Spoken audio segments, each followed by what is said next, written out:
Dans la tristesse, notre Père nous aime. Yes. Lorsque nous avons des luttes, notre Père nous aime. Yes. Lorsque nous tombons, notre Père Nous aime. Amen. Et il nous relève.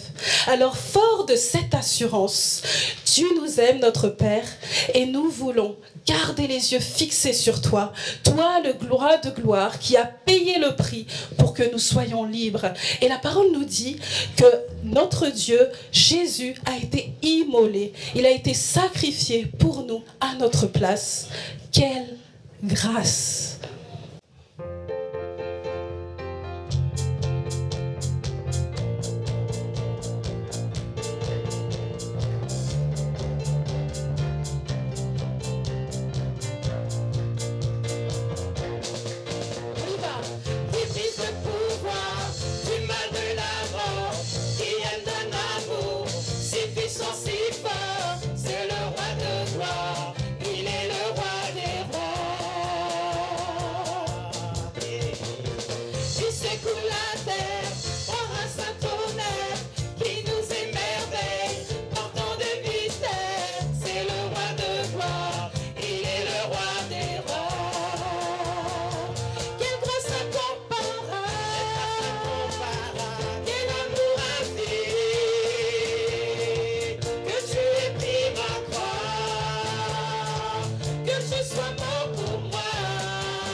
Et nous voulons entendre une lecture dans Ésaïe, dans Ésaïe 58 au verset 10.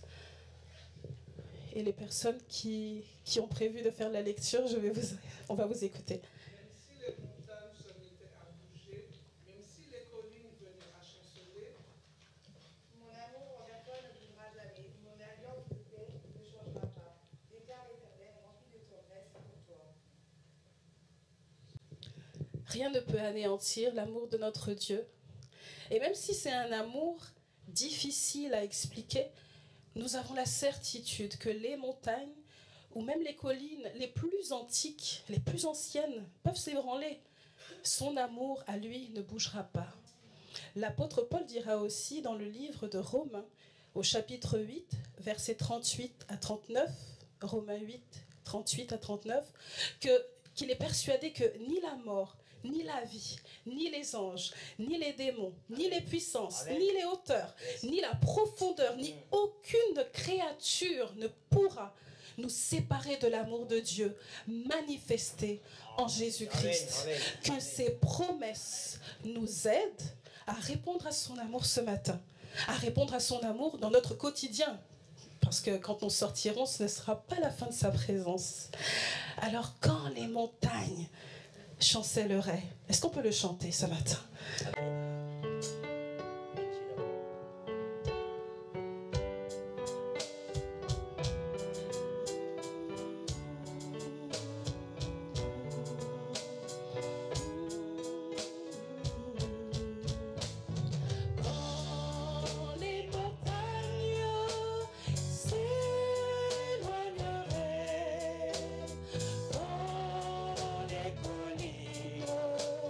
Chose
mots sont bien trop petits. Nos mots sont bien trop petits pour dire tout l'amour que nous avons. Alors entends mon cœur. Alors entends mon cœur, mon esprit qui te loue. Entends les chants d'amour. De tout est racheté. De tout est racheté. Nous prendrons nos faibles mots pour te dire quel Dieu merveilleux.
Philippiens chapitre 2, verset 5.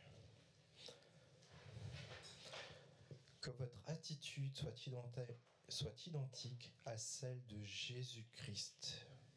Lui qui est de condition divine n'a pas regardé à son égalité avec Dieu comme un butin à préserver. Mais il s'est dépouillé lui-même en prenant une condition de serviteur, en devenant semblable aux êtres humains.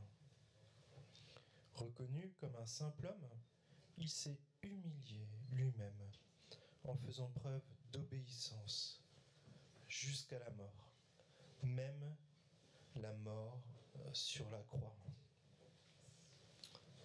C'est aussi pourquoi Dieu l'a élevé à la plus haute place et lui a donné le nom qui est au-dessus de tout nom, afin qu'au nom de Jésus-Christ, chacun plie le genou dans le ciel, sur la terre et sous la terre, et que toute langue reconnaisse que Jésus-Christ est le Seigneur, à la gloire de Dieu le Père.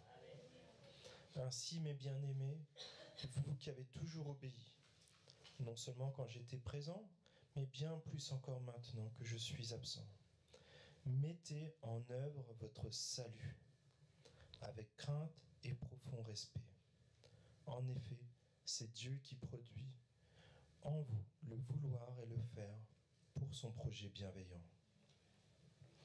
Faites tout sans murmure ni contestation, afin d'être irréprochables et purs, des enfants de Dieu sans défaut, au milieu d'une génération perverse et corrompue.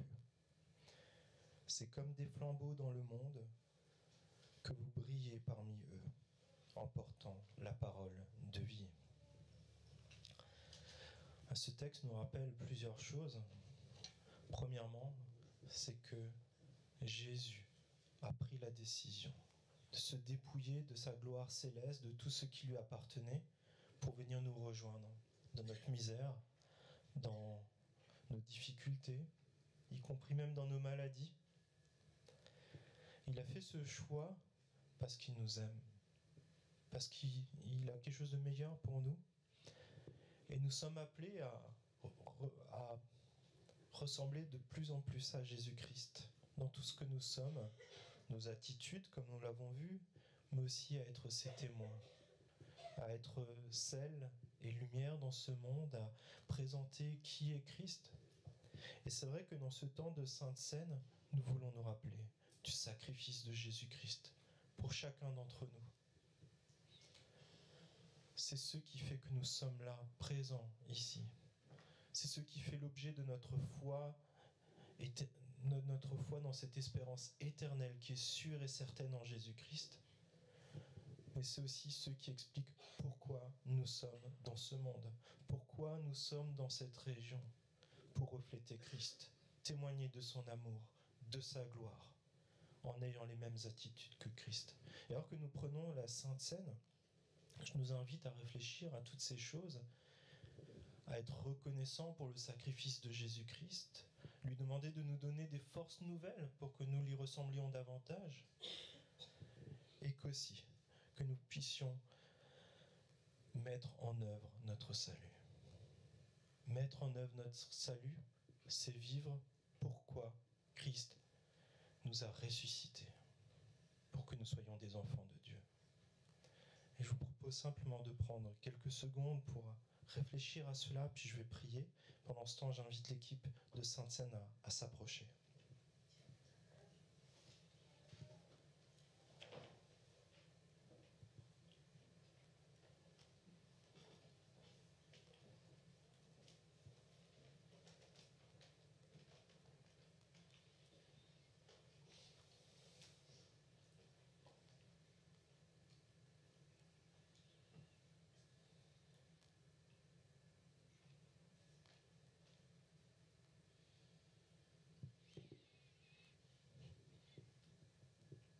Oui, Père, si nous sommes ici ce matin, c'est parce que nous voulons t'honorer, nous voulons te rendre gloire, et nous déclarons que nous te craignons. comme le Dieu Tout-Puissant, éternel. Le Dieu qui est venu à notre rencontre alors que nous ne le méritions pas, que nos péchés étaient des murailles qui nous séparaient de toi. Mais toi, tu as fait le choix de détruire ces murailles par la venue de Jésus-Christ pour bâtir ce pont éternel de réconciliation avec toi. Et nous te célébrons pour cela. Nous ne méritons rien, mais tu nous as tout donné. Nous qui étions des enfants des ténèbres, tu nous appelles à être des enfants de lumière, des enfants de Dieu. Et nous sommes reconnaissants pour cela. Je te prie, s'il te plaît, que jour après jour, tu nous donnes la force de te ressembler davantage et de vivre de la manière qui t'honore. Seigneur, je te prie que tu nous aides à délaisser nos péchés, ce qui nous éloigne de toi, nos attitudes qui ne sont pas justes. Et je te prie que tu nous aides à mettre en œuvre notre salut en Jésus-Christ, en t'honorant par nos paroles, par nos actes. Et alors que tu nous places dans ce monde qui est perverti, qui est dans les ténèbres, la guerre et les maladies, Seigneur, même si c'est dans la souffrance, nous voulons te dire que nous sommes présents pour t'honorer dans la mission que tu nous confies. Savons que ces paroles ne sont pas anodines, mais si nous sommes ici et que nous célébrons la Sainte Seine, c'est pour nous rappeler de ce que tu as fait, de ce que tu continues à faire et de notre appel, Seigneur. Et dans ce geste de prendre la Sainte Seine, nous voulons nous rappeler de tout cela. Je te prie que tu nous donnes la force, parce que par nous-mêmes, nous n'y arrivons pas, nous le savons.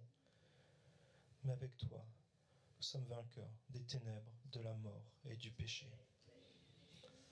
Seigneur, entends nos prières, vois notre engagement pour toi. De tout notre cœur, nous te déclarons Dieu dans notre vie, Sauveur et Seigneur. Je te prie ainsi dans le nom de Jésus-Christ. Amen.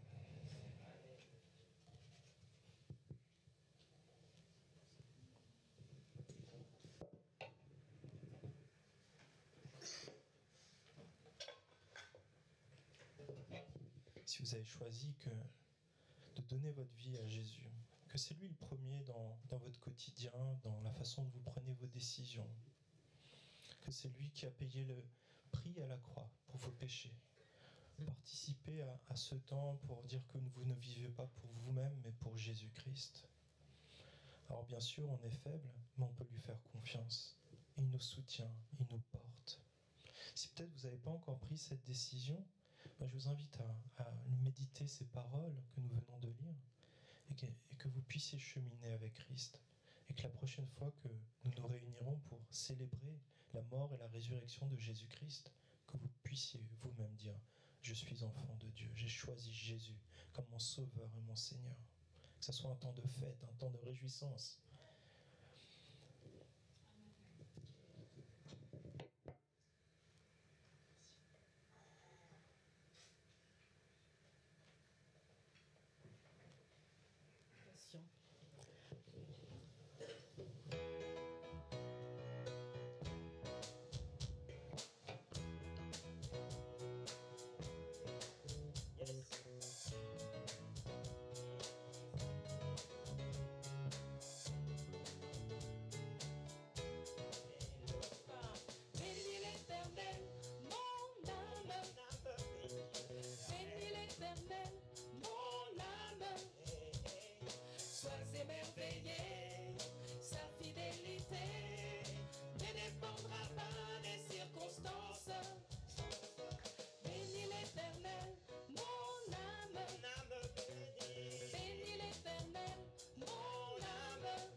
sais que tu est là et que ma porte, si les portes se ferment sur mes pas, je suis en marche sous l'arche de ton amour pour moi. Jésus, tu es roi et j'avance une dernière fois. Bénis l'Éternel, mon âme, bénis l'Éternel, mon âme.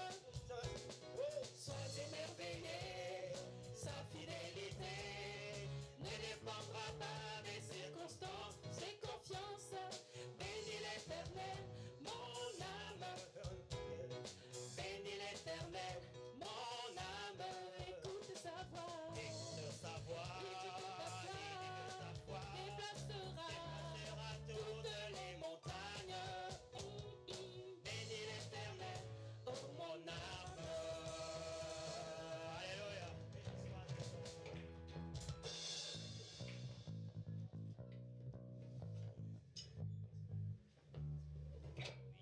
Bonjour à tous, je vous invite à prendre place. On va simplement donner quelques nouvelles de notre église. Vous allez bien? Amen.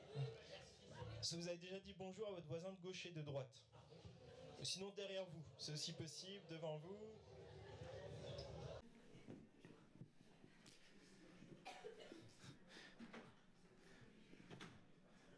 Vous avez déjà fini de dire bonjour?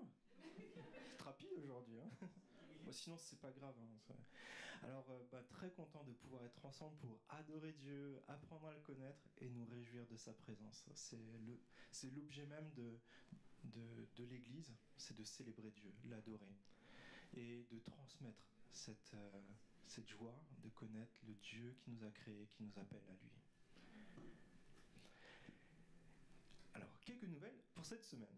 Alors, cette semaine, on va avoir une semaine maison ouverte, donc c'est l'occasion de prendre soin des uns des autres, de pouvoir proposer peut-être à une famille, un couple de l'église, de pouvoir se voir ensemble pour faire mieux connaissance, avoir un temps de prière les uns pour les autres, mais aussi de peut-être inviter un voisin, je sais pas, des parents, des copains de nos enfants, pour simplement passer un temps avec eux et si Dieu le permet, qu'on puisse leur montrer l'amour de Dieu. Que si Dieu le permet, qu'on puisse peut-être témoigner de qui est Dieu dans notre vie. Je nous invite vraiment à célébrer ça. On l'a lu dans ce passage, nous sommes appelés, ton appel en tant qu'enfant de Dieu, c'est de porter la lumière. Pas juste quand on est tous ensemble ici, mais aussi quand tu es chez toi, quand tu es avec tes amis. Et là, c'est une occasion concrète de le mettre en place. On a dit, en tout cas, j'espère pour beaucoup d'entre nous, c'est notre engagement de célébrer Dieu et de propager cette lumière. Donc, c'est une occasion pratique, simple, pour le faire. Donc, je vous invite à le faire. Et aussi, on a une nouvelle pour les femmes. Une nouveauté, je crois que ça s'est jamais fait. Ça s'est jamais fait, ça s'est pas souvent fait. Nous allons nous retrouver dans le domicile d'une sœur puisque en ce moment donc le bâtiment est en chantier et ici c'est pas possible d'exploiter les lieux. Mais nous allons nous retrouver donc la semaine prochaine, samedi matin. Oui, 9h30. Il y a eu un changement, donc tu as bien fait de me demander de le dire. Donc on se voit samedi matin. On vous enverra les informations pour ceux qui ont l'habitude de venir. Et même si vous n'êtes jamais venus, chères femmes, jeunes femmes, rejoignez-nous. Samedi matin, ce sera le 3 février. Voilà, 3 février, 9h30. Et on vous transmet le lieu. Voilà, à bientôt. Il vaut mieux avoir des amis à côté de soi, hein, sinon on n'arrive pas à suivre actuellement. Donc ne regardez surtout pas ce qui est affiché. Donc c'est pas dimanche, c'est samedi. Vas-y. Aussi, c'est le dernier jour où il y a les tarifs réduits pour vous inscrire à une conférence qui se déroule à Genève, qui s'appelle Inébranlable et qui se base sur une série de prédications sur le livre de 1 Pierre. Et c'est vraiment un temps, je pense, pour mettre un temps à part, pour se mettre à l'écoute de Dieu. Et puis je pense que le thème est vraiment bien choisi. Donc si vous souhaitez y participer, jusqu'à ce soir, je crois, les tarifs sont encore réduits. Et si des membres de l'Église prévoient d'y aller, n'hésitez pas à me le dire. Comme ça, je pourrais quand même vous mettre en relation. Ça évitera de découvrir le dernier jour que vous étiez tous là-bas. Voilà. Et peut-être ça permet de faciliter l'organisation. Voilà. Donc aussi, dans notre attitude d'adoration, on chante, on prie, on veut aussi adorer Dieu par nos actions. Et une de ces actions, c'est aussi de lui donner une part de ce qu'il nous confie comme des bons gestionnaires, pour l'avancement de son œuvre et aussi pour le bon fonctionnement de son église. Et donc c'est ce que vous pouvez faire tout simplement avec le tronc qui se trouve à l'arrière de la salle. Donc le tronc, c'est la boîte en bois et aussi les informations qui se trouvent sur la table ou sur le site internet. Et c'est une façon simplement d'honorer Dieu et lui montrer que c'est lui qui est aux commandes de toutes choses, y compris de nos finances. Donc si vous venez pour là ou les premières fois, n'hésitez pas aussi à déposer un carton contact, c'est un carton noir que l'équipe d'accueil pourra vous donner et ça vous permettra de recevoir chaque semaine par mail les infos à jour de ce qui se passe dans la vie de l'Église, mais aussi de pouvoir solliciter un rendez-vous pour, peut-être vous avez une question sur la foi chrétienne, une question sur le fonctionnement de l'Église, vous souhaitez qu'on prie ensemble, n'hésitez surtout pas à compléter ce carton, ça vous permettra d'être mis en relation.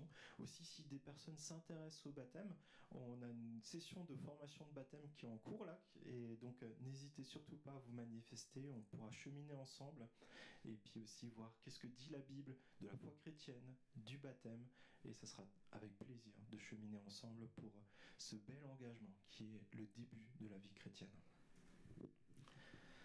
Voilà, tu peux arrêter. J'ai rien oublié? Ou pas? Emmanuel? Oui. On fait ou pas? Et on peut. Je viens. D'accord, on revient. Super, je peux le faire. Hein. Non, viens ici, ça sera plus simple.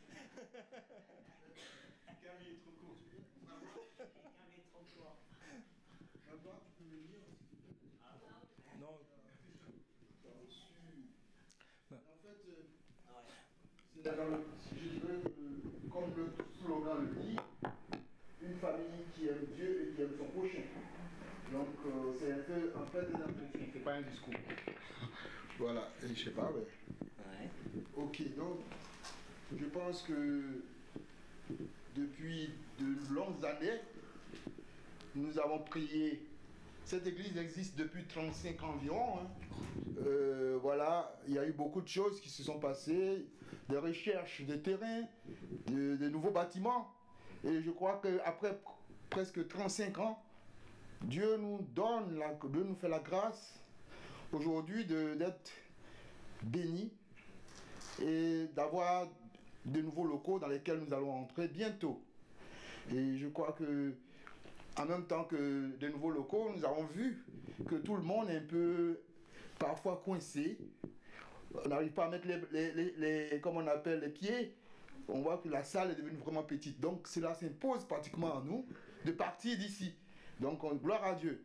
Mais, voilà, pendant les paroles du pasteur tout à l'heure, il dit, je crois que c'est plutôt de notre sœur peut-être, on a entendu que on ne peut pas faire le passerelle ici parce que voilà, le Varennes n'est pas prêt. Et effectivement, c'est tout à fait exact. Le site, le terrain, disons les bâtiments sont en chantier et justement c'est pour cela que nous sommes là pour nous entretenir. Voilà, de cette situation. Voilà. Donc, disons que notre Église, nous avons tous besoin des uns des autres pour travailler de nos mains, de nos pieds, et ainsi pouvoir rentrer bientôt dans ces locaux, ces nouveaux locaux. Voilà. Notre adoration se manifeste en répondant à cet appel. Puisqu'on parle d'adorer Dieu, c'est vrai, les chants, on adore Dieu. On adore Dieu par notre argent. On adore Dieu aussi par le temps que nous donnons pour bâtir. On a entendu l'histoire, le récit de Néhémie il y a quelque temps. Il y a des fois où nous spiritualisons les choses, c'est vrai. Voilà, on construit la maison de Dieu par les âmes qui viennent au Seigneur, c'est vrai. Il y a eu une croissance de notre Église, hein, avec le temps on le constate. Mais en même temps aussi, on peut parler de cette adoration qui passe par la construction des bâtiments. Et c'est important pour nous tous. Je crois que c'est, comme je l'ai dit, un entretien familial, que chacun puisse prendre la mesure de l'importance des choses. Et le Seigneur nous dit dans Jérémie 29, 11, car je connais les projets que j'ai formés sur vous, dit l'Éternel, projets de paix et non de malheur, afin de vous donner un avenir et de l'espérance. Jérémie 29, 11, nous le connaissons. Mais en fait, quand le Seigneur a dit ça, c'est vrai, on lit cette partie, on est content. Mais le Seigneur a aussi dit dans le verset d'avant que vous serez en déportation pendant 70 ans. Et qui parle de déportation? Ben, la Bible nous dit tous que nous sommes des étrangers voyageurs sur cette terre. Voilà. Donc, cela signifie que ce n'est pas facile. Voilà. Nous avons des luttes, des combats. J'aime souvent citer un texte parlant de Exode chapitre 5, où le pharaon dit « chargeons-les de travail » et ils ne pourront plus dire « allons adorer Dieu ». Ça, je cite souvent ce texte pour moi-même parce que on est pris tellement par nos occupations, la famille, le travail, les pressions, le transport. Personne ne peut. Si je dis que quelqu'un a du temps pour aller au chantier, je peux mentir 2 fois, même 3 fois. Mais nous sommes devant la situation. Dieu nous a donné ce bâtiment.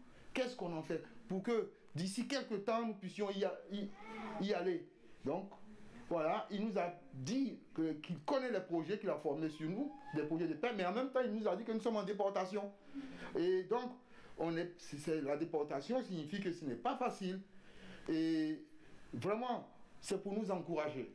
Car, Hébreux chapitre 6, verset 10 nous dit, Dieu n'est pas injuste pour oublier votre travail et l'amour que vous avez montré pour son nom, ayant rendu et rendant encore des services aux saints.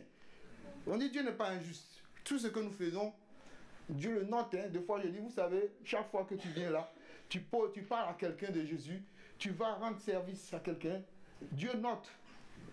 Des fois, on pense que ça se passe comme ça. Je disais Salomon disait, quand ton peuple viendra dans ce lieu pour t'invoquer, dans sa situation, réponds. Mais nous croyons que quelles que soient les circonstances, le peuple faisait tout pour venir à ce lieu. Les excuses sont tellement valables et légitimes souvent, je les ai. Mais Dieu a un principe, voilà, obéir à ce qu'il nous dit. Et je crois que pour nous tous, bien que ce ne soit pas facile, on doit, comme on le dit souvent, se serrer les coudes, s'encourager, s'exhorter. Quand on ne peut pas, c'est jamais grave. Il ne faut pas se culpabiliser quand je n'ai pas pu. Et c'est un projet que nous avons, comme je dis, la famille d'église, famille, même humaine, parce que parfois, c'est une maman ou bien un fils qui peut encourager le papa. Tu dis, mais tu as oublié, tu devais aller au chantier hier, ce matin. Oui, les mamans qui peuvent envoyer des fois des bons repas, des gâteaux parfois, tout cela. Donc c'est une affaire de tous. Je pense que nous devons travailler ensemble pour glorifier le Seigneur, pour renforcer nos liens. Parce que sur le terrain, j'ai vu, on ne peut pas peut-être projeter des images. Hier, mon frère qui creusait la fosse, comme on l'appelle, ah oui, il n'est même pas sûr que ce soit lui. Tout ça, ça montre combien c'est important de pouvoir travailler ensemble. Voilà, que notre engagement dans ces travaux puisse refléter l'amour, la solidarité et notre dévotion envers Dieu et notre communauté. C'est très important. Je pense que par la grâce du Seigneur, le Saint-Esprit va nous guider, va nous fortifier dans cette mission. En tout cas, merci d'avance pour toute la détermination, le dévouement que Dieu nous donne. Voilà, que le Seigneur nous bénisse. Que à partir de maintenant, voilà, comme on a dit, on passe à une autre phase qui va nous conduire vers l'intégration prochaine et très prochaine de notre salle, que ça ne dure pas trop longtemps. C'est vrai. Merci. Amen.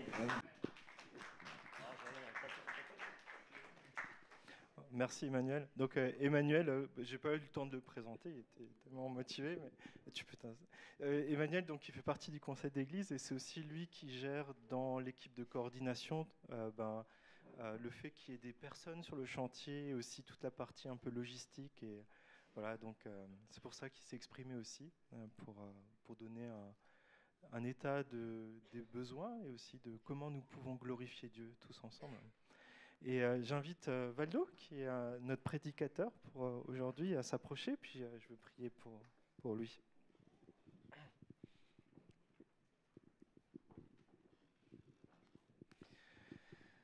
Oui, Père, je te remercie pour chacun de tes bienfaits que tu renouvelles, pour chacune de nos familles, pour notre Église. Et alors que nous sommes ici, nous voulons te dire que nous sommes disponibles pour toi et que nous nous mettons à ton écoute et que nous souhaitons vraiment que tu interviennes dans nos vies pour que nous te ressemblions davantage et que nous fassions les bonnes œuvres que tu as préparées d'avance pour nous, que ta volonté soit faite dans chacun des domaines de notre vie et pour notre Église aussi. Et je te prie pour notre frère Valdo, je te prie que vraiment tu puisses le guider dans ce temps de prédication pour que ta parole soit proclamée et vivante, que ta parole puisse produire du fruit éternellement dans nos vies. Et Seigneur, je te prie que tu ouvres les yeux de nos cœurs pour que nous soyons sensibles à ton Saint-Esprit. Je te prie ainsi dans le nom de Jésus-Christ. Amen.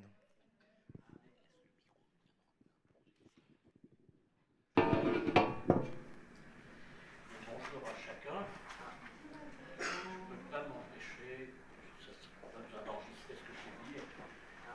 Et ce matin, comme je suis un peu handicapé avec ma cheville, là, je n'ai pas pu me lever pendant tous les... Vous m'entendez? Je sais pas, ça va venir, c'est en route pourtant. Tu as allumé le truc? Oui, c'est allumé.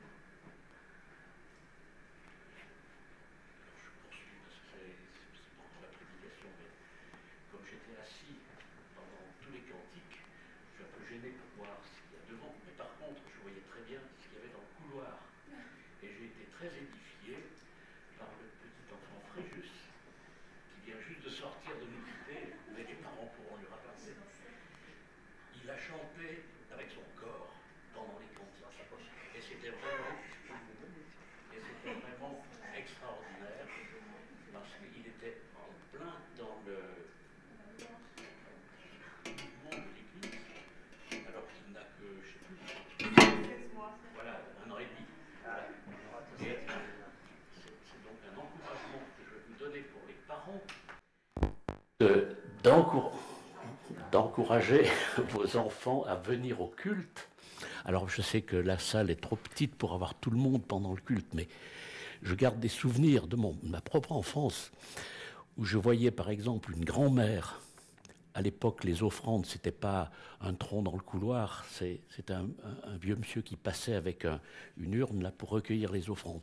J'ai le souvenir d'une grand-mère qui donnait chaque dimanche une enveloppe, elle s'appelait Marthe, une enveloppe blanche, chaque dimanche.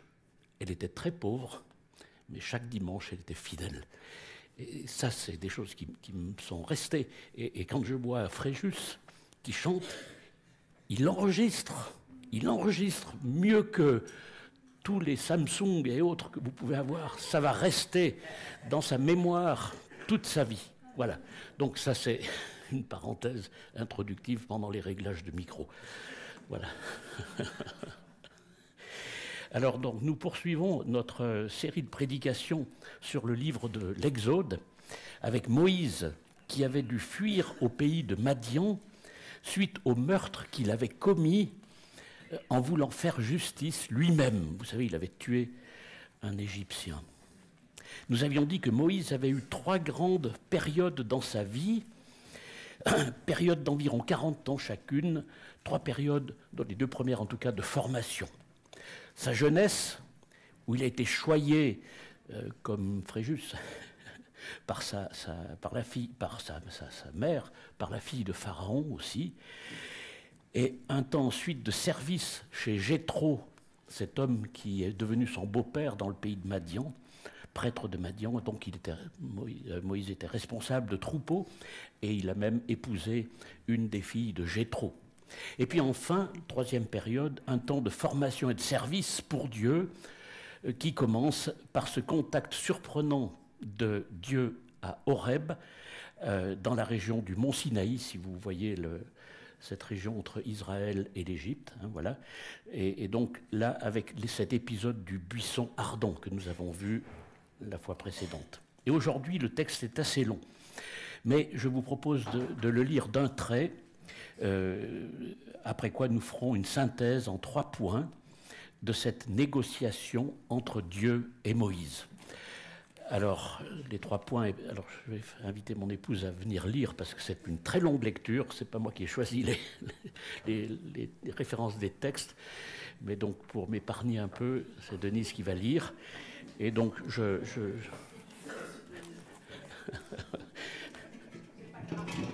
Voilà, alors on va essayer de ne pas faire... Voilà. Alors, à partir du verset 9, chapitre 3 voilà, c'est ça. de l'Exode, c'est l'Éternel qui parle. Maintenant, les cris des Israélites sont venus jusqu'à moi. J'ai aussi vu l'oppression que leur font subir les Égyptiens. Maintenant, vas-y, je t'enverrai vers le Pharaon et tu feras sortir d'Égypte mon peuple, les Israélites. Moïse dit à Dieu, qui suis-je, moi, pour aller trouver le Pharaon et pour faire sortir les Israélites d'Égypte? Dieu dit, je serai avec toi. Voici pour toi le signe que c'est moi qui t'envoie. Quand tu auras fait sortir le peuple d'Égypte, vous servirez Dieu sur cette montagne. Moïse dit à Dieu, j'irai donc trouver les Israélites et je leur dirai, le Dieu de vos ancêtres m'envoie vers vous, mais s'ils me demandent quel est son nom, que leur répondrai-je? Dieu dit à Moïse, je suis celui qui suis. Et il ajouta, voici ce que tu diras aux Israélites. Je suis m'a envoyé vers vous.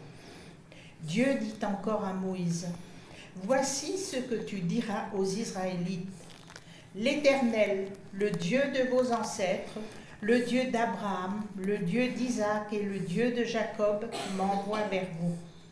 Tel est mon nom pour toujours, tel est le nom sous lequel on fera appel à moi de génération en génération.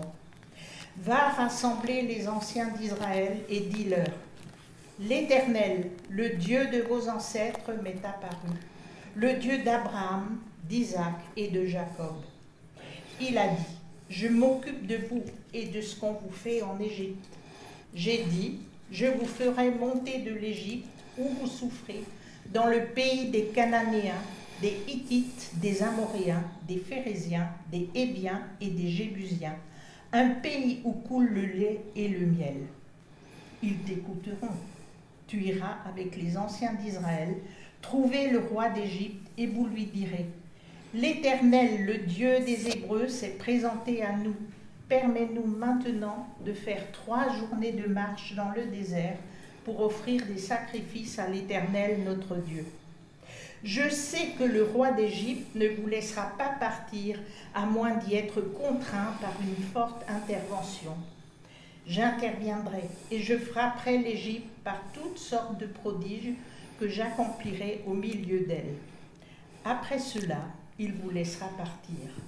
Je gagnerai même la faveur des Égyptiens à ce peuple. Et quand vous partirez, vous ne partirez pas les mains vides.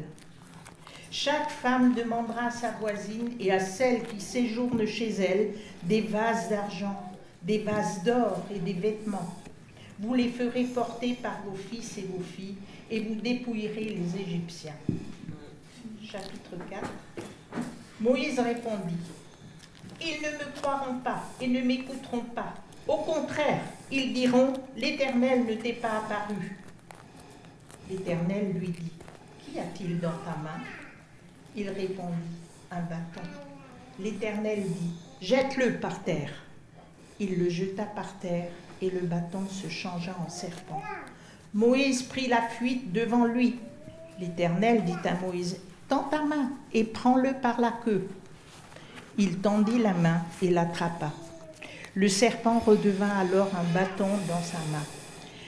L'Éternel dit, voilà ce que tu feras afin qu'ils croient que l'Éternel, le Dieu de leurs ancêtres, t'est apparu, le Dieu d'Abraham, le Dieu d'Isaac et le Dieu de Jacob.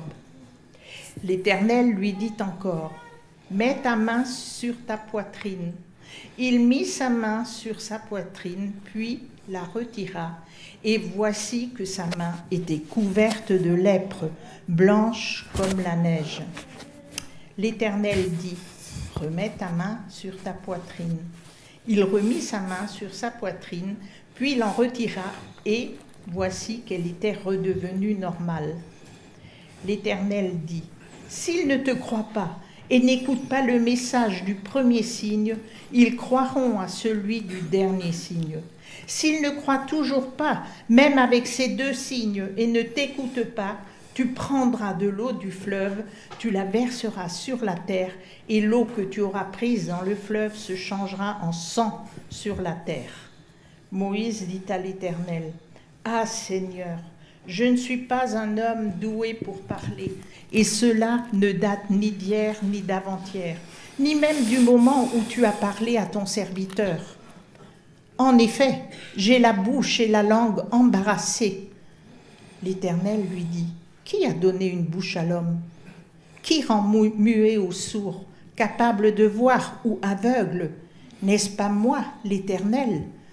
Maintenant, vas-y, je serai moi-même avec ta bouche et je t'enseignerai ce que tu devras dire. » Moïse dit, « Ah Seigneur, envoie quelqu'un d'autre que moi. » Alors la colère de l'Éternel s'enflamma contre Moïse. Il dit, « N'y a-t-il pas ton frère Aaron, le Lévite? Je sais qu'il parlera facilement, lui.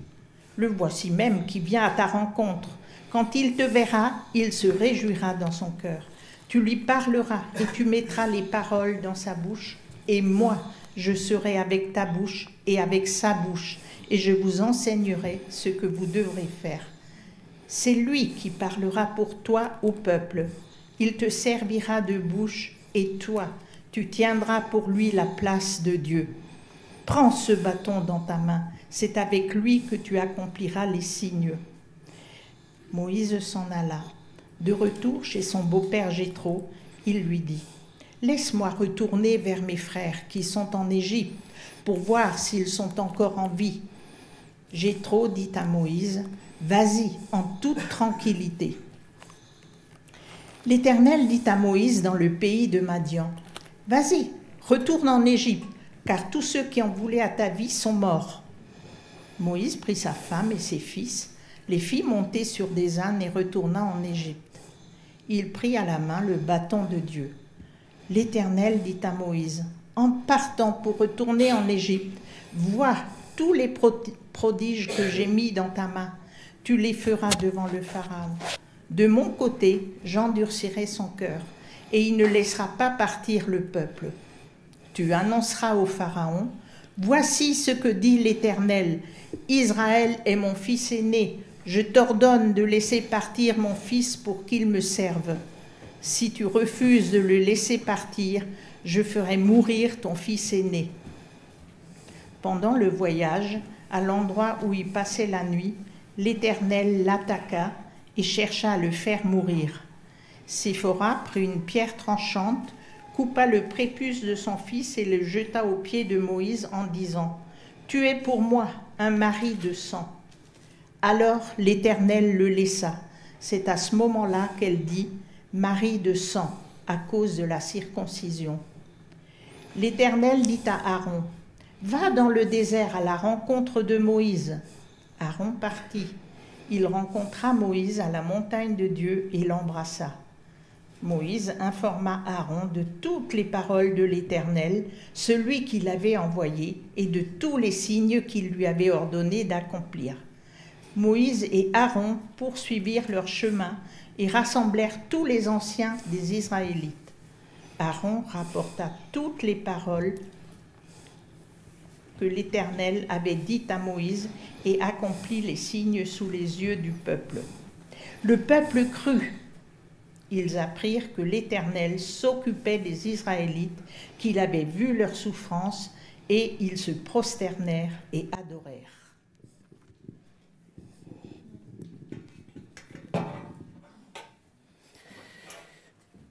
Eh bien, merci pour cette lecture un petit peu longue, mais je pense que c'est intéressant que vous ayez une vue d'ensemble de cet appel de Dieu pour Moïse.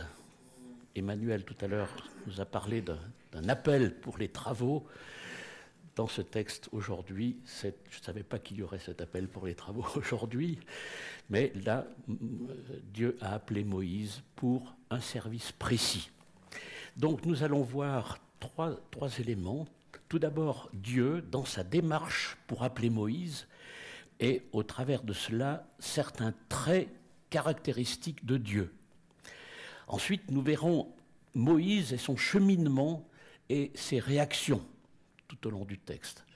Et enfin, eh bien, quelle pertinence pour nous, quels enseignements pour nous quand Dieu nous appelle, que ce soit pour les travaux ou pour autre chose.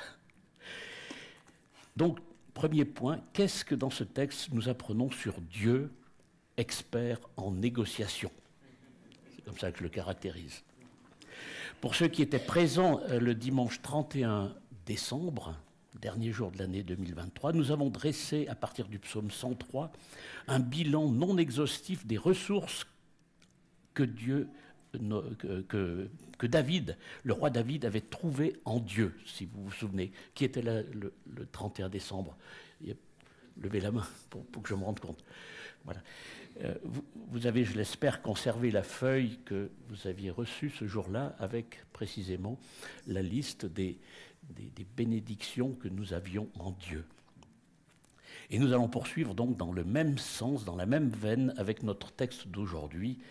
Et la première et principale caractéristique de notre Dieu qui ressort, selon moi, de ce texte, c'est que Dieu est bon. Dieu est bon. Et avant de commencer à parler mission et travail avec Moïse, Dieu a d'abord créé un cadre très solennel avec ce buisson qui ne brûle pas. Dieu n'a pas appelé Moïse comme ça. Voilà, première fois qu'il le voyait, non. Il y a eu tout un cheminement et il y a eu ce buisson ardent. Dieu a établi la communication. Ce n'est pas un contact dans un couloir en passant ou sur un coin de table ou au travers d'un SMS ou d'un WhatsApp. Au verset 9, on voit que Dieu n'est ni aveugle ni sourd. Il n'est ni insensible ni lointain. Voilà les premières caractéristiques du texte. Pourquoi? Parce qu'il entend les cris, il entend les appels de son peuple, de ses enfants, et il voit leur souffrance. Enregistrez bien ça. Au verset 10, verset suivant, on voit que Dieu est un manager hors pair. On pouvait s'en douter, mais là on le voit, parce qu'il délègue avec clarté une mission à celui qui va devenir son serviteur, c'est-à-dire à savoir Moïse. Et sa mission, elle se traduit en 3 verbes. Va, je t'envoie, et l'action c'est pour faire sortir mon peuple. 3 verbes précis. Voilà la mission. La mission est claire, simple et précise. Dieu, jusque-là, ne parle ni des moyens, ni du comment accomplir la mission. Il commence simplement par la définir et à l'affecter à celui qui devrait, selon lui, en être l'artisan pratique, c'est-à-dire à Moïse. Et au passage, 2 remarques au sujet de ce choix de Moïse. On peut se demander pourquoi Dieu appelle un homme pour libérer son peuple. Il aurait largement eu tous les moyens à lui pour faire cette libération sans se passer des services d'un homme. Première chose, c'est un mystère, mais il a cependant voulu utiliser les services d'un homme avec ses faiblesses, comme nous le verrons, et avec, en l'occurrence, donc Moïse. Et la deuxième remarque, c'est que Dieu choisit un homme, mais ce n'est pas pour autant une mise au second plan des femmes. En effet, comme nous l'avions vu les dimanches précédents où je prêchais sur Moïse, sur l'Exode, eh bien nous avions souligné dans les 2 premiers chapitres que Dieu a largement mis à contribution et valorisé des femmes pour son œuvre, avec les sages-femmes en particulier. Vous vous souvenez de ces sages-femmes qui avaient combattu le Pharaon finalement, qui est allé à l'encontre. Mais il y a aussi la fille de Pharaon qui est intervenue pour l'éducation. Et puis il y a aussi la mère de Moïse. Donc Dieu est équilibré dans ses démarches. Ce n'est pas un Dieu qui ne voit que par les hommes. Et suite au questionnement, ensuite au verset 12 de notre texte, suite au questionnement de Moïse, sur lequel nous reviendrons, Dieu commence à préciser la mission. Il rentre un petit peu plus dans les détails. Et il commence par lui dire « Tu ne seras pas seul. Tu ne seras pas seul. Je serai avec toi. » Voilà une première condition qui est très précise, très simple dans son expression, mais qui est essentielle dans sa finalité. je serai avec toi. Dieu, dans sa bonté, rassure Moïse. Mais notez que la matérialisation de ce rassurement, c'est un mot que je n'ai pas trouvé dans mon dictionnaire, mais j'ai trouvé, il est bien dans Google, donc ça va, je peux le citer. Donc ce rassurement de Dieu pour Moïse n'est pas immédiat. Pourquoi? Mais parce que Moïse devra attendre par la foi, avec ce jalon que Dieu pose sur le trajet vers la terre promise, un trajet concret, un endroit où, le moment venu, eh bien, il y aura une célébration, une manifestation de Dieu sur le mont, près du mont Horeb où il se trouvait. Donc, je serai avec toi. Verset 14, on poursuit, et en réponse au questionnement de Moïse sur l'identité de qui est Dieu finalement, de celui qui l'envoie, eh bien, Dieu continue à le rassurer. Et il se nomme, il se désigne, il se caractérise par une expression un peu énigmatique, qui est « je suis celui qui suis », selon les traductions, celui qui est. Dieu se définit par « je suis celui qui suis ». Bon, si quelqu'un se présentait à vous avec ce libellé, je ne sais pas ce que vous concluriez vis-à-vis de lui. Mais apparemment, Moïse a compris, enfin en tout cas il a enregistré ce libellé.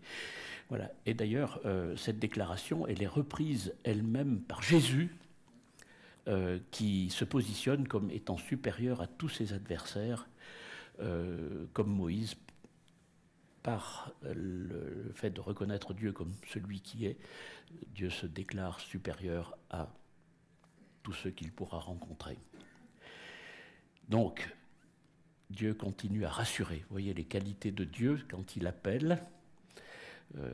Réfléchissez un petit peu à toutes ces choses en rapport avec vous, parce qu'à la fin de la prédication, il y aura un chapitre sur nous, avec tout ce que l'on aura entendu. Donc, des versets 15 à 22, c'est un gros paquet de textes, eh bien, c'est à partir de cette affirmation « je suis celui qui suis », et en se fondant sur elle que Dieu informe Moïse en détaillant sa mission plus avant, en lui disant de manière prophétique comment ça va se passer.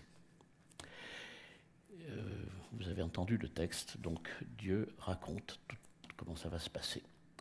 Et au verset 15, il dit « Pour le peuple, tu leur diras, l'Éternel m'a envoyé vers vous. » Donc un message à transmettre au peuple. Ensuite, un message pour les responsables, au verset 16-17, pour les responsables du peuple, l'Éternel a résolu de vous faire sortir d'Égypte. Voilà l'information précise que Moïse devra donner pour les responsables du peuple. Oui, Dieu affine sa mission, il affine les messages à transmettre. Au verset 19, Dieu ne cache pas la vérité à Moïse. Dieu ne cache pas la vérité à Moïse. Il lui dit que le Pharaon ne vous laissera pas sortir. Donc Dieu l'envoie pour une mission auprès du Pharaon et Moïse est informé par Dieu que le Pharaon ne laissera pas sortir. Il ne répondra pas positivement à la demande. Donc sous-entendu, Dieu dit à Moïse, ne te décourage pas au premier contretemps, à la première épreuve, à la première difficulté. Ça fait penser que quelquefois, quand il y a un service ou un appel que Dieu peut nous envoyer, à la première petite difficulté, eh bien, hop, je me souviens d'un pasteur ou d'un missionnaire qui devait partir en mission et, je ne sais plus, il y avait un problème de transport, d'avion ou autre, qui n'était pas pile à l'heure, etc. Et la personne, elle a décidé finalement, c'est que Dieu ne m'appelle pas, j'arrête. Non, ça ne marche pas comme ça.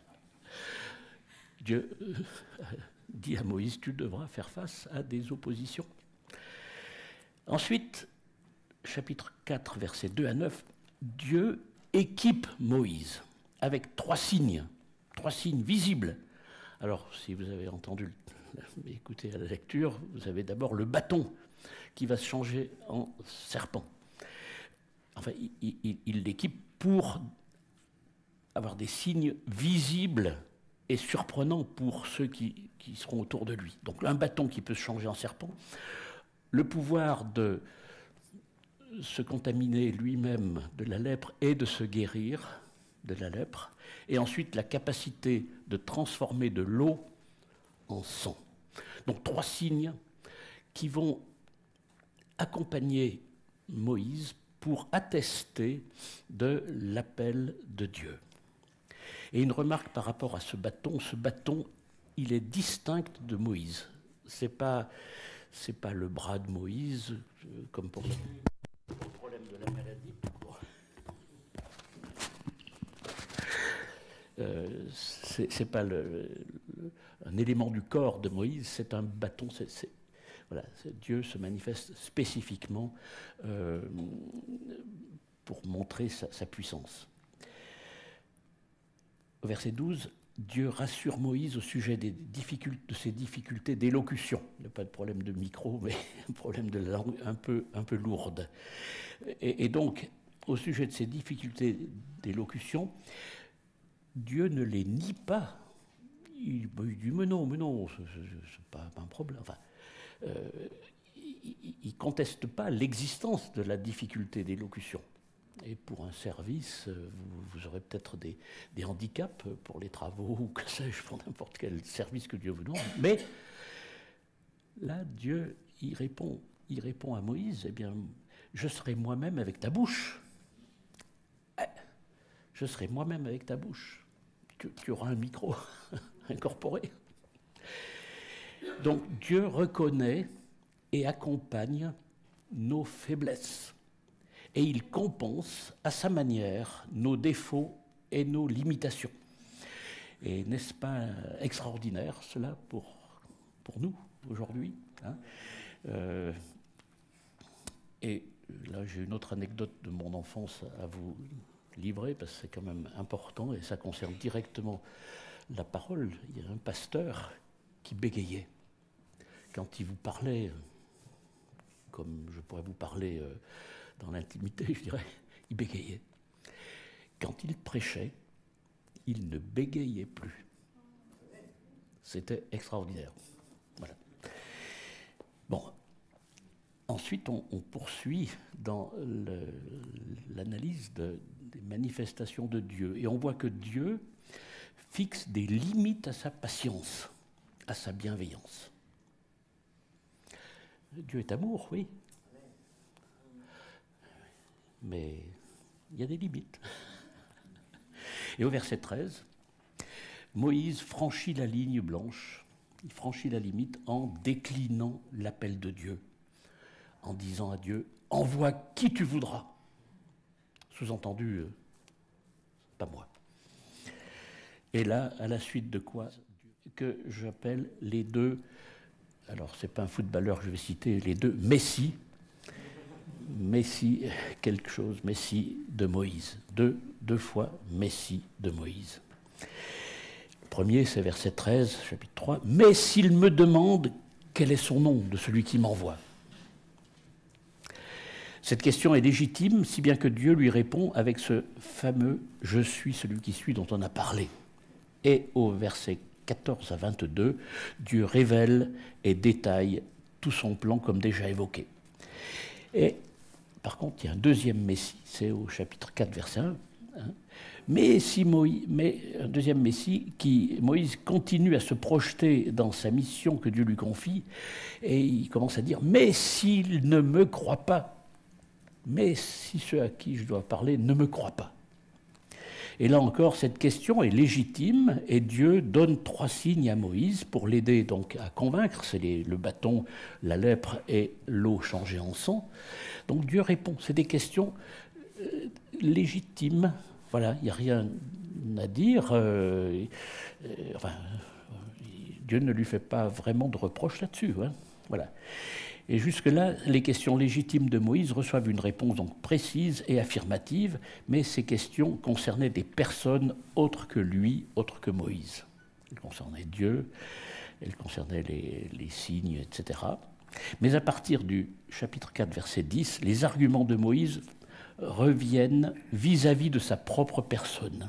comme au début quand il a dit « Qui suis-je » Et en fait, au verset 10, c'est là où Moïse fait état de ses difficultés d'élocution. « Mais je n'ai pas la parole facile. Moi, Moïse, je n'ai pas la parole facile. » Et il est intéressant de constater que jusque-là, Moïse n'avait jamais mis en avant cette difficulté d'élocution. Il a dialogué avec Dieu malgré sa gêne d'élocution. Mais là, il essaye de se raccrocher à la dernière branche qui lui reste. Et il dit à Dieu, mais moi, je ne peux pas parler comme il faut. Hein. Et il est intéressant donc que Moïse a pu parler jusqu'à présent avec Dieu sans être gêné. Hein, voilà. Donc ça veut dire qu'il considérait que dans sa tête, il était certainement capable de parler, de faire sortir des sons et d'être compris, mais pas de parler devant une foule et de parler devant un peuple. En fait, on sent que Moïse a envie de renoncer. On sent que le renoncement est juste en dessous de la surface de l'eau. D'ailleurs, c'est ce qu'il exprime au verset 13 du chapitre 4. « De grâce, envoie qui tu voudras. J'abandonne. Va voir quelqu'un d'autre. » Sous-entendu donc, pas moi, pas moi. Il refuse l'appel de Dieu. Bref, finalement, Moïse capitule et s'organise pour obéir à Dieu après. Et on a vu qu'entre-temps, il y a eu Dieu s'est exprimé aussi avec Aaron. On saute chapitre 4, versets 18 et 19. Donc, on voit que Moïse, au bout de tout ce périple de la négociation, retourne chez Jéthro, son beau-père, qui était aussi son employeur, hein, et pour lui exprimer son intention de le quitter et d'aller en Égypte. Et là, Moïse reçoit un autre encouragement dans sa résolution d'obéir à Dieu. Jéthro, son beau-père, lui dit « Va en paix, vas-y, retourne en Égypte ». Alors que ça ne devait pas être évident pour Jéthro de laisser partir sa propre fille, hein, qui allait partir loin, et puis de ne pas voir ses petits-enfants. Pour les grands-parents, vous pouvez comprendre ce que ça représente. Mais Jéthro est allé dans le sens de Dieu. Et dans la suite de sa marche, dans l'accomplissement de la mission que Dieu lui a confiée, eh bien, on assiste au recadrage de Moïse, au chapitre 4, verset 24, qui avait négligé l'obéissance à l'ordre de Dieu au sujet de la circoncision dont on a déjà parlé. Donc, j'active. Et nous, dans tout ça, que se passe-t-il ? Que se passe-t-il lorsque Dieu nous appelle pour un service ou un ministère ? Et d'abord, Dieu appelle-t-il tout le monde ? Et il appelle tout le monde à quoi ? Quand il appelle à quoi ? Eh bien, je pense que la réponse, c'est que oui, Dieu nous appelle tous. Et là, il nous appelle tous d'abord, il y a plusieurs textes dans l'évangile de Marc, chapitre 1, verset 15, acte 3, 19, etc. Il nous appelle tous à venir à lui et à nous convertir à Jésus-Christ. Ça, c'est un appel universel pour tous les hommes. Ensuite, en tant que disciples, il nous invite à aller dans tout le monde pour faire des disciples. C'est le dernier verset, les derniers versets de l'évangile de Matthieu. Allez par tout le monde, faites des disciples. Donc, nous avons tous, de manière plus ou moins différente selon les situations, mais l'appel d'aller dans le monde. Donc, nous avons des appels. Tous dans cette salle, personne ne peut se dire « je n'ai pas d'appel à suivre Dieu d'une manière ou d'une autre ». Et le troisième point, c'est que ensuite, donc, nous devons répondre à son appel plus précis pour tel ou tel service ou ministère. Donc chacun de nous est concerné, même avec nos faiblesses, nos handicaps, nos difficultés d'élocution, nos difficultés de marche, etc., nos limitations financières éventuellement ou autres. Donc chacun de nous est concerné, même avec nos faiblesses. Et l'appel de Dieu peut se manifester de multiples manières. Et il serait certainement intéressant un jour, peut-être pas lors d'un culte, mais peut-être dans, je sais pas, dans les groupes de maison ou dans des réunions spéciales, peu importe, de partager nos expériences dans ce domaine pour savoir comment Dieu nous a appelés à son service dans telle ou telle circonstance, pour tel ou tel service. C'est l'Esprit de Dieu qui nous guide et nous conduit dans la réception de son appel. Et les chemins de l'Esprit sont variés et multiples. Mais attention, aucun de ces chemins ne sera en contradiction avec les enseignements généraux de la parole de Dieu. Si quelqu'un voulait faire quelque chose qui est un peu extravagant, et qui n'est pas en phase avec l'enseignement général de la Bible, on peut avoir des doutes sur l'origine de l'appel. Est-ce que c'est un appel de Dieu ou c'est un appel de lui-même, sa traduction à lui d'un appel éventuellement de Dieu. Donc, attention, donc, aucun de ces chemins donc, ne sera en contradiction avec les enseignements généraux de la parole de Dieu. Dieu peut nous appeler au travers de son esprit par sa parole, par l'Église, par tel ou tel frère ou sœur de l'Église, par telle ou telle situation ou par telle ou telle épreuve que Dieu peut nous amener à connaître ou à traverser. Là, c'est une grande diversité. Donc, à quoi Dieu nous appelle-t-il ? Là aussi, donc, une grande variété quasi infinie dans le prolongement de l'appel de Jésus en Matthieu 28, quand il appelle à faire des disciples dans tout le monde, des disciples ici à Veneux, à Montreux, à Fontainebleau, dans toute la France, dans les pays lointains. On a des missionnaires qui sont en Bulgarie, au Togo, éventuellement ailleurs. Donc, Dieu peut appeler partout. Donc, cet appel, que peut-il concerner ? Il peut concerner le choix de notre métier. Et là, les jeunes qui sont en phase d'études, eh bien, soyez sensibles à l'appel de Dieu par rapport au choix de votre métier, par rapport au choix de notre conjoint. Les jeunes qui ne sont pas encore mariés, vous aspirez certainement à trouver un conjoint. Mais ce choix du conjoint doit faire l'objet d'une recherche dans le cadre de l'appel de Dieu. C'est pas au hasard, hein. C'est vraiment un appel de Dieu, par un appel pour un service dans l'Église, que ce soit faire le ménage, ou faire les travaux, ou faire, je ne sais pas, enfin, l'entretien, ou que sais-je encore. Par un appel aussi pour un acte de générosité, quand il y a des besoins qui s'expriment. Donc, là, une variété quasi infinie de types d'appels, de services qui peut nous être adressé par Dieu au travers de l'Église, au travers de frères et sœurs, ou au travers directement de son esprit. Certains appels ne nous posent pas de problème, et heureusement, mais pour d'autres, bien souvent, nous aurons à traverser, comme Moïse, une période de réflexion intense, une période de résistance, de dialogue assimilable à une négociation avec Dieu, comme avec Moïse, et aussi de discussion aussi avec des frères et sœurs de l'Église, enfin chrétiens. Et pour cette période de décision tout spécialement, nous devons nous rappeler par la foi tout ce que nous avons vu au début de notre texte sur les bontés de Dieu, sa patience, son écoute, sa présence permanente à nos côtés. Nous devons nous souvenir que Dieu comprend nos questionnements. Nous devons aussi nous souvenir que sa patience peut parfois avoir des limites et qu'il peut se mettre en colère.